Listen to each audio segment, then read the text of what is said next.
Hello students and parents, welcome to our channel. मेरा नाम है Tejpreet and I am a senior mentor at my classroom learning.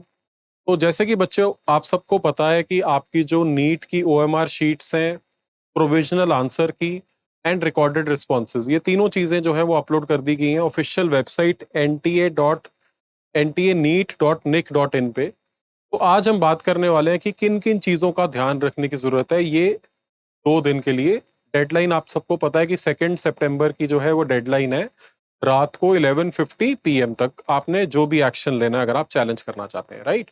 तो इससे पहले कि हम वीडियो में आगे बढ़ें, अगर आप में से किसी भी स्टूडेंट ने हमारे चैनल को सब्सक्राइब नहीं किया है, लाइक नहीं किया है या बेल बटन को प्रेस नहीं किया है तो प्लीज कर दीजिए, बिकॉज इस चैनल पे हम आप सबके लिए बहुत सारी useful information time to time लेके आते रहते हैं। तभी हमारी टीम जो है वो कंट्रीब्यूट करके यहाँ पे आपके लिए इंफॉर्मेशन लेके आती रहती है। सो लेट्स प्रोसीड, आगे देखते हैं बच्चों। क्या देखते हैं, सबसे पहले एक नोटिस है जो डिस्प्ले किया गया है एनटीए की ऑफिशियल वेबसाइट पे। मैंने नोटिस ऑलरेडी बच्चों डाउनलोड कर लिया आप लोगों के लिए। 31 अगस्त 2022 को ये नोटिस जो है वो डिस्प्ले किया गया था। नोटिस का सब्जेक्ट आपको बता रहा है वही 3 चीजें जिनकी हमने बात की है: प्रोविजनल आंसर की, scanned OMR sheets and display of recorded responses. इससे पहले कि हम आगे बढ़े, इट इज इंपॉर्टेंट कि आप लोग एक इंस्ट्रक्शन बहुत ध्यान से बच्चों सुन लो और नोट कर लो। आपने ये तीनों चीजें, आपकी ओएमआर शीट, आपके रिकॉर्डेड रिस्पॉन्सेस एंड जो प्रोविजनल आंसर की आई है, तीनों चीजों को डाउनलोड करके अपने पास रख लेना है, soft copy and hard copy में। एंड फोटोग्राफ्स नहीं क्लिक करनी है, स्क्रीनशॉट्स ऐसे नहीं लेने हैं कि इनकम्प्लीट इन्फॉर्मेशन आ रही है। जहां आपका नेम, आपका रोल नंबर सब कुछ डिस्प्ले हो रहा है उसी वे में आपने करना है। बिकॉज ये लास्ट 1-2 सालों में मैंने देखा है, कई बार ऐसा होता है कि जब फाइनल आंसर की आती है या फाइनल मार्क्स आते हैं, रिजल्ट आते हैं, तो कुछ बच्चों के मार्क्स कम हो जाते हैं। कुछ तो शरारती तत्व होते हैं जिन्होंने अपने पेरेंट्स को बता रखा होता है कि हमारे नंबर अच्छे आ रहे हैं और एक्चुअली अच्छे नहीं आते हो, और फोटोशॉप एंड अदर टूल्स को यूज करके जो है वो अपने मार्क्स इंप्रूव कर लेते हैं। लेकिन कहीं जेन्युइन स्टूडेंट्स भी होते हैं। तो यहाँ पे जितने पेरेंट्स देख रहे हैं, मैं आपको एडवाइस करूंगा कि आप अपने बच्चे की जो ओएमआर शीट है और जो ऑफिशियल आंसर की और रिकॉर्डेड रिस्पॉन्सेज हैं, इनको खुद से डाउनलोड करके रखें, ताकि ऐसा ना हो कि बच्चा आपको जो है ही और she might not be taking you for a right, है ना। बहुत कम बच्चे होते हैं बट ऐसे निकल आते हैं, राइट। तो आगे बढ़ते हैं बच्चों। ये 3 चीजें जो हैं वो आई हैं, आप सबके पास एनटीए ने शेयर किया है। एंड इसका रीजन क्या है? इसका रीजन है कि आप लोगों ने क्या करना है, आप लोग क्या कर सकते हैं, क्या एक्टिविटीज कर सकते हैं। 2 एक्टिविटीज कर सकते हैं। कौन सी 2 एक्टिविटीज आप लोग कर सकते हो? एक है आंसर की चैलेंज और दूसरा है क्या, रिकॉर्डेड रिस्पॉन्स चैलेंज। तो सबसे पहला क्वेश्चन ये आता है कि सर इन दोनों में फर्क क्या है, इन दोनों में क्या डिफरेंस है और जो अपलोड किया गया है उसकी क्या सिग्निफिकेंस है। तो बच्चों आप लोगों ने जब अपना एग्जाम दिया, इससे पहले मैं आपको अपने एक प्रोसेस बैकएंड पे समझा देता हूँ कि जब आपने एग्जाम अटेम्प्ट किया तो आपने ओएमआर शीट में बबल्स फिल किए, राइट। अब इसके नेक्स्ट स्टेप क्या होता है, आपकी ओएमआर शीट स्कैन होती है। जो स्कैन करके आपके रिस्पॉन्सेज हैं उनको पिक किया जाता है, एक बैकएंड में डेटाबेस बन जाता है जहां पे आपके जो रिस्पॉन्सेज हैं उनको स्टोर कर लिया जाता है। उसके बाद एक आंसर की रहती है, उससे मैच किया जाता है और उसके बेसिस पे आपका स्कोर कैलकुलेट किया जाता है as per the marking scheme. तो करेक्ट आंसर पे +4 मिल जाता है, रॉन्ग पे -1 मिल जाता है एंड अनअटेम्प्टेड पे 0 रह जाता है ना। तो अब जो तीनों स्टेप्स हैं उसमें एनटीए क्या करना चाहता है, एनटीए ट्रांसपेरेंसी रखना चाहता है, because it is a very high stake exam. 18 lakh बच्चे पेपर देते हैं, तो ऐसा एनटीए बिल्कुल भी नहीं चाहता कि किसी बच्चे के साथ गलत हो, है ना। So they want to conduct it in a very very fair manner. तो 2 तरह के चैलेंज आप कर सकते हो। एक है आंसर की चैलेंज। आंसर की चैलेंज का क्या मतलब हुआ कि आपने जो आपको ऑफिशियल आंसर की आई है उसमें लेट से किसी क्वेश्चन का आंसर ए दिया हुआ है, बट आपके हिसाब से उसका आंसर बी होना चाहिए एंड आपके पास उसकी एक डिटेल्ड एक्सप्लेनेशन है। तो आप उस क्वेश्चन को क्या कर सकते हो, चैलेंज कर सकते हो। तो अगर आंसर की में जो ऑफिशियल प्रोविजनल आंसर की है, अगर उसमें से किसी क्वेश्चन का आंसर आपको लगता है कि जो दिया हुआ है वो नहीं होना चाहिए, तो आप चैलेंज करें। तो इट इज कॉल्ड आंसर की challenge. What is it called? It is called answer की चैलेंज। अब सेकंड, रिकॉर्डेड रिस्पॉन्स चैलेंज। इसका क्या मतलब है? कि आपने जो ओएमआर शीट में अपने बबल्स फिल किए थे और उसका जो रिकॉर्ड किया गया है रिस्पॉन्स, अगर उसमें कुछ मिसमैच है, अब ये कैसे हो सकता है मैं आपको बताता हूं।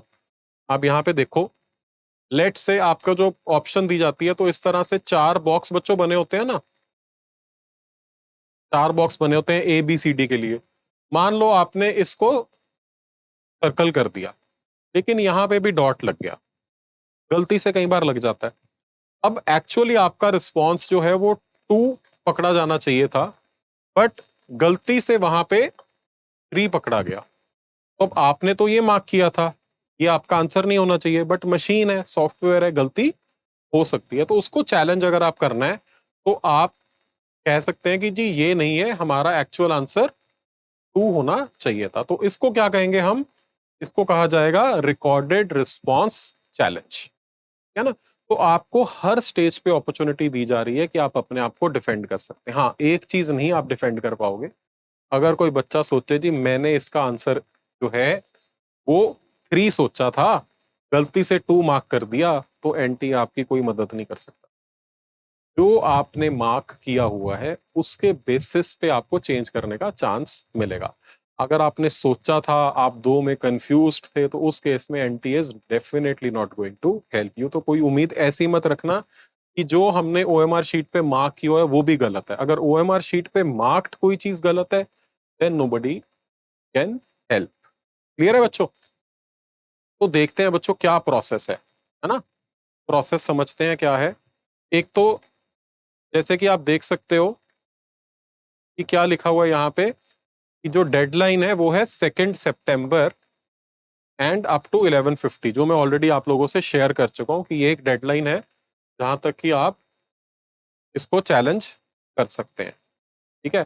अच्छा, कोई भी जो चैलेंज है, कोई भी अगर आप चैलेंज करते हैं, अगर आप फीस नहीं पे करते हैं, जो ऊपर टेबल पे मेंशन थी, कितनी फीस मेंशन थी, 200 रुपीज पर क्वेश्चन।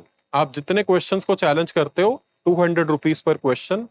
सिमिलरली आप रिकॉर्डेड रिस्पॉन्स को भी चैलेंज करते हो तो 200 रुपीज पर क्वेश्चन। तो जितने क्वेश्चंस, मान लो आप 5 क्वेश्चंस को चैलेंज करते हैं आंसर की में, तो 5 मल्टीप्लाइड बाई 200, यानी कि आपको 1000 रुपीज पे करने हैं। सिमिलरली अगर आप एक ही रिकॉर्डेड रिस्पॉन्स को चैलेंज करते हैं तो आपको 200 रुपीज पे करने हैं। क्लियर है? अगर आप जो है वो ईमेल कर देते हो, अगर आप इस विंडो में ऑनलाइन जाकर के लॉग इन करके अपना चैलेंज नहीं करते हैं, तो it will not be accepted by n t.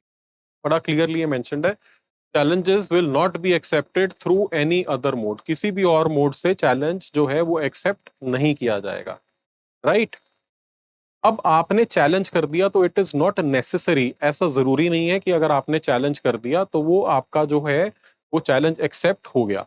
वो एक पैनल बैठेगा एक्सपर्ट्स का, एक एक्सपर्ट्स का पैनल बैठेगा जो बैठ के देखेगा कि आपका जो तर्क है वो सही है कि नहीं। इफ इट इज करेक्ट तो आपको उसके मार्क्स दे दिए जाएंगे, एंड सिर्फ आपको नहीं, जितने भी बच्चों ने किया था सबको। तो ये भी क्लियरली मेंशन्ड है कि अगर if the challenge is accepted, if found correct, तो पूरी आंसर की अपडेट की जाएगी, आंसर की विल बी रिवाइज्ड, पूरी आंसर की रिवाइज की जाएगी। एंड सभी बच्चों को, जितने भी बच्चों ने 18 लाख स्टूडेंट्स ने नीट का पेपर दिया है, सभी बच्चों के लिए रिवाइज्ड आंसर की के साथ रिजल्ट प्रिपेयर किया जाएगा। ठीक है। सेकेंड टाइम चैलेंज करना पॉसिबल नहीं है, तो है ना, एक ही बार आप लोग चैलेंज कर सकते हो। आपने जो भी चैलेंज किया, क्या उसको एक्सेप्ट किया गया या नहीं किया गया, ये आपको नहीं इन्फॉर्म किया जाएगा। एंड जो ये फीस है इट इज नॉन रिफंडेबल, जैसे कि यहाँ पे मेंशन था, this fees is non refundable. ठीक है जी। अब आगे चलते हैं। आई होप ये वाले जो पॉइंट्स थे ये सारे क्लियर हो गए हैं। आगे चलते हैं कि हमें चैलेंज करना कैसे है ना। चैलेंज करने के लिए बच्चों सबसे पहले क्या करना है, सबसे पहले आपने जो है वो ऑफिशियल वेबसाइट पे जाना है, ntaneet.nic.in, ntaneet.nic.in, और उसमें आप देखोगे कि जो है वो टॉप पे ही ऑप्शन आ रही है टू चैलेंज। आप जब उसको क्लिक करेंगे ना तो आपको एक सेकंड विंडो पे ले जाएगा, वहां पे ये रेड कलर का लिंक आएगा जहां पे लिखा हुआ है आंसर की scanned image of OMR sheet and recorded response challenge. आप इसको क्लिक करेंगे तो आपको एक पॉपअप आएगा जिसपे आपने ओके क्लिक करना है। Once you click okay, it will redirect you, आपको रीडायरेक्ट करेगा एक साइट पे, यहाँ पे दो ऑप्शंस हैं लॉगिन करने के लिए, जैसे कि आप देख सकते हो लॉगिन ऑप्शंस, दो ऑप्शंस हैं। आप एप्लीकेशन नंबर एंड पासवर्ड जब आपने रजिस्टर किया था नीट के लिए उसको यूज कर सकते हैं, नहीं तो application number and date of birth को चूज कर सकते हैं। Since I have not attempted NEET, इसके आगे मैं आपको अपने हाल पे छोड़ रहा हूं, आप अपने आप देख सकते हैं, बहुत सिंपल स्टेप्स हैं। राइट, करना कैसे है अब उस पे चलते हैं बच्चों। तो जब हमें आंसर की को चैलेंज करना है, अगर हमें आंसर की को चैलेंज करना है तो क्या करना पड़ेगा, सबसे पहले वेबसाइट पे जाना है, उसके बाद आंसर की चैलेंज, वहां पे ऑप्शन आएगी अप्लाई फॉर आंसर की चैलेंज या apply for recorded response challenge. जब आप आंसर की चैलेंज कर रहे हैं तो आप उसी को क्लिक करेंगे, उसके बाद अपना टेस्ट बुकलेट कोड जो आपके क्वेश्चन पेपर पे मेंशन्ड है आप उसको क्लिक करेंगे, अपने एप्लीकेशन नंबर और डेट ऑफ बर्थ से लॉगिन करेंगे। राइट, तो आपको जो है सीक्वेंस ऑर्डर में क्वेश्चन सारे के सारे मिल जाएंगे। आपका जो ऑफिशियल आंसर की का रिस्पॉन्स था वो होगा, उसके सामने ऑप्शंस दी होंगी 1 2 3 4 एंड नन ऑफ दीज। तो जिन क्वेश्चंस का आपको लगता है आपने चैलेंज करना है आप उसमें सिलेक्ट करेंगे, जो ऑप्शन आपके हिसाब से होनी चाहिए थी उसको मार्क करेंगे। अगर कोई ऐसा क्वेश्चन है जिसमें आपको लगता है कि चारों में से कोई भी ऑप्शन नहीं होनी चाहिए थी तो आप नन ऑफ दीज को क्लिक करेंगे। राइट, और उसके बाद जो भी आपकी एक्सप्लेनेशन है, जिन क्वेश्चंस को आप चैलेंज कर रहे हो उन सबकी एक एक्सप्लेनेशन बना के उसका पीडीएफ, सिंगल पीडीएफ फाइल, एक ही फाइल, हर क्वेश्चन की अलग फाइल नहीं डालनी है बच्चों, बहुत इंपॉर्टेंट है। इमेजेस एक्सेप्टेड नहीं है, वर्ड फाइल एक्सेप्टेड नहीं है। बाद में बच्चे कहते हैं कि सर हम तो कोशिश कर रहे थे बट अपलोड नहीं हो रहा था। It is very clearly mentioned, it has to be a PDF file and it has to be a single PDF file. चाहे आप 5 क्वेश्चन करें चाहे आप 10 क्वेश्चन करें, सबकी एक्सप्लेनेशन सेम पीडीएफ में बच्चों आनी चाहिए। क्लियर है?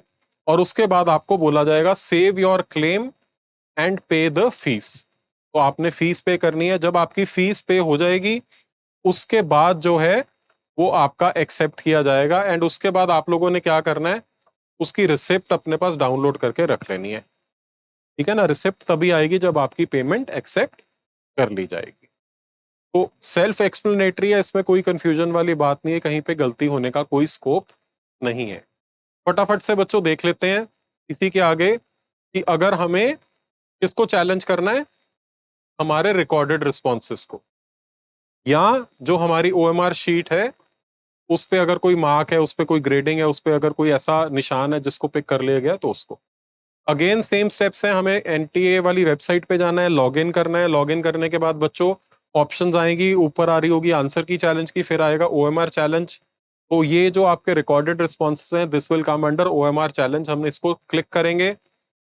अगेन उसी तरह से सारी डिटेल्स होंगी, आपकी ओएमआर की फोटो आपके पास है, आप उसको देखते जाओ, जिस क्वेश्चन में आपको लगता है कि कोई कंफ्यूजन है, जैसे कि मैंने आपको बताया था आपका रिस्पॉन्स जो है वो, जैसे हमने बॉक्स बनाए थे, 4 बॉक्स बने हुए हैं, लेट्स से फॉर एग्जांपल आपने इसको बबल किया था, गलती से यहाँ पे हल्का सा टिक हो गया, निशान लग गया, डॉट लग गया और उसने आपका रिस्पॉन्स जो है वो 3 लगा हुआ है, आइडियली इट शुड बी 2।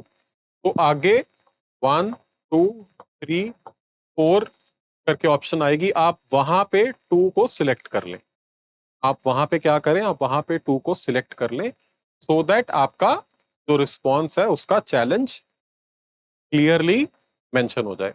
आप एन नंबर ऑफ क्वेश्चंस कर सकते हैं, जितने क्वेश्चंस में आपको लगे कि गड़बड़ है। राइट, बट जिस जिसको आप क्लेम करेंगे जरूरी नहीं है कि वो एक्सेप्ट होगा, आपकी ओएमआर शीट दिखी जाएगी और अगर जेन्युइनली लगा कि ओएमआर शीट में कोई प्रॉब्लम है तभी जो है वो रिस्पॉन्स को रेक्टिफाई किया जाएगा, अदरवाइज जो रिस्पॉन्स रिकॉर्डेड है वही कंटिन्यू होगा बच्चों। ठीक है ना? तो इसके बाद जो है वो आपने लास्ट में सभी क्वेश्चंस का चेक करके आपने सबमिट करना है एंड पे फीस जो है वो पे करनी है 200 रुपीज के हिसाब से। एंड लास्ट में again you have to keep the receipt, आपने अपने पास रिसिप्ट रख लेनी है अपने फ्यूचर रेफरेंस के लिए। तो बहुत सिंपल स्टेप है, डेडलाइन है 2 सितंबर 11:50 PM, एक्सटेंड नहीं होगी, ईमेल करके चैलेंज नहीं किया जा सकता, this is the only way to challenge. अगर कोई चैलेंज एक्सेप्ट होता है तो सभी बच्चों के लिए एप्लीकेबल होगा, ऑफिशियल आंसर की जो है वो चेंज की जाएगी, फाइनल ऑफिशियल आंसर की जो है वो आपके रिजल्ट के साथ डिक्लेयर की जाएगी एंड आपको नहीं कम्युनिकेट किया जाएगा कि आपका चैलेंज एक्सेप्ट हुआ है कि नहीं एक्सेप्ट हुआ है। राइट, रिकॉर्डेड रिस्पॉन्सेज वाला जो शीट है आपकी ओएमआर शीट, इन सबको आपने अपने पास सेव कर लेना है। मैं दोबारा से एंड में रिपीट कर रहा हूँ, आपने अपने पास सेव कर लेना है, ताकि अगर कल को आपको फ्यूचर में ज़रूरत पड़े तो आप इसको रेफ़र कर सकें। आई होप, आई प्रे कि आप में से किसी को ज़रूरत ना पड़े, बट इन केस आपको ज़रूरत पड़े तो आपके पास वो रेडी होने चाहिए एंड उस पे पूरी डिटेल्स होनी चाहिए। कई बार बच्चों के पास सिर्फ़ फ़ोटोग्राफ्स होती हैं, मैं दोबारा रिपीट कर रहा हूँ। आपका फुल डिटेल जिस फॉर्मेट में है, उसी फॉर्मेट में जिसमें आपका नेम, अगर कोई क्यूआर कोड है, आपका रोल नंबर, जो भी चीज़ें डिस्प्लेड हैं, वो सारी की सारी चीज़ें कैप्चर हों अच्छी तरह से, आप लोग उसको अपने पास सॉफ्ट कॉपी में मेंटेन कर लें। ठीक है ना? तो I hope this video is helpful. आप लोग अब इनमें से कोई भी गलती नहीं करेंगे एंड बिल्कुल सेफ चलेंगे, प्रॉपरली चैलेंज करेंगे, इनकम्प्लीट नहीं छोड़ेंगे, है ना? एंड जब भी कुछ नेक्स्ट इन्फॉर्मेशन आएगी तो we will be again here to share updates with all of you. तो अगर आप फॉलो करते रहेंगे हमारे को सोशल मीडिया चैनल्स पे आप लोग फॉलो कर सकते हैं, फेसबुक, इंस्टाग्राम, यूट्यूब, सभी जगह पे आप हमारे को फॉलो कर सकते हैं। We will keep sharing more information with all of you. कोई भी क्वेश्चन है, क्वेरी, आप लोग कमेंट कर सकते हैं। We will be very happy to help, right? Thank you so much, keep following this space.